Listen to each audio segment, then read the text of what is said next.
بسم الله الرحمن الرحيم. تبارك الذي بيده الملك وهو على كل شيء قدير، الذي خلق الموت والحياة ليبلوكم أيكم أحسن عملا وهو العزيز الغفور، الذي خلق 7 سماوات طباقا ما ترى في خلق الرحمن من تفاوت فارجع البصر هل ترى من فطور ثم ارجع البصر كرتين ينقلب إليك البصر خاسئا وهو حسير، ولقد زينا السماء الدنيا بمصابيح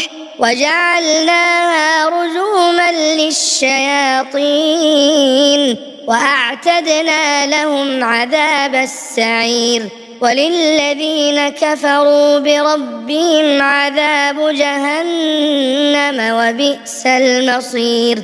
إذا ألقوا فيها سمعوا لها شهيقا وهي تفور تكاد تميز من الغيظ، كلما ألقي فيها فوج سألهم خزنتها ألم يأتكم نذير؟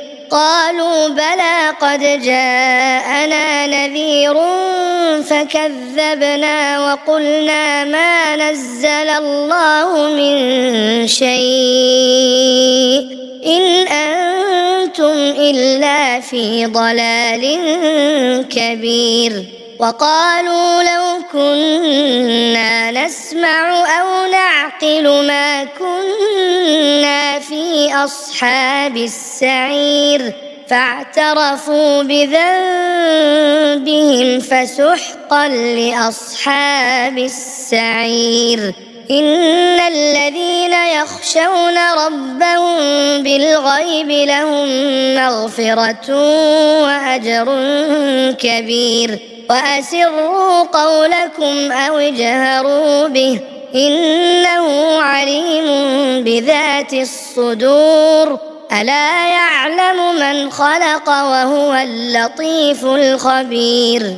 هو الذي جعل لكم الأرض ذلولا فامشوا في مناكبها وكلوا من رزقه وإليه النشور.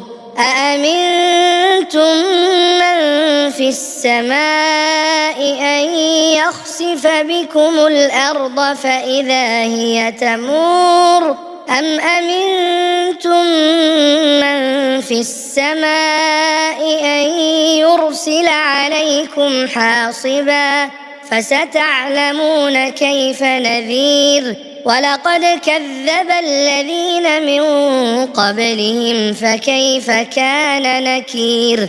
أولم يروا إلى الطير فوقهم صافات ويقبضن ما يمسكهن إلا الرحمن إنه بكل شيء بصير. أمن هذا الذي هو جند لكم ينصركم من دون الرحمن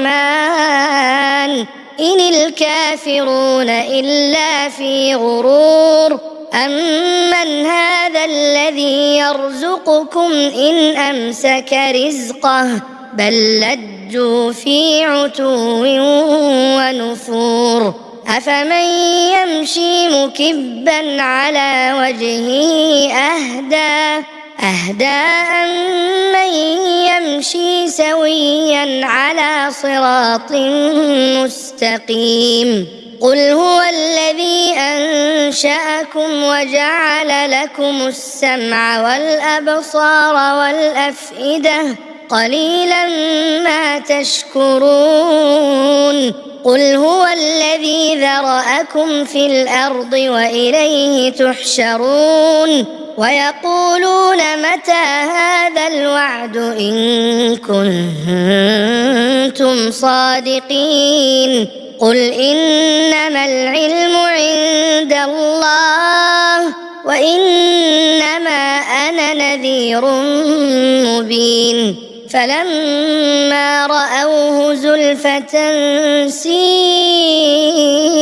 وجوه الذين كفروا وقيل هذا الذي كنتم به تدعون قل أرأيتم إن أهلكني الله ومن معي أو رحمنا فمن يجير الكافرين من عذاب أليم قل هو الرحمن آمنا به وعليه توكلنا فستعلمون من هو في ضلال مبين قل أرأيتم إن أصبح ماؤكم غورا فمن يأتيكم بماء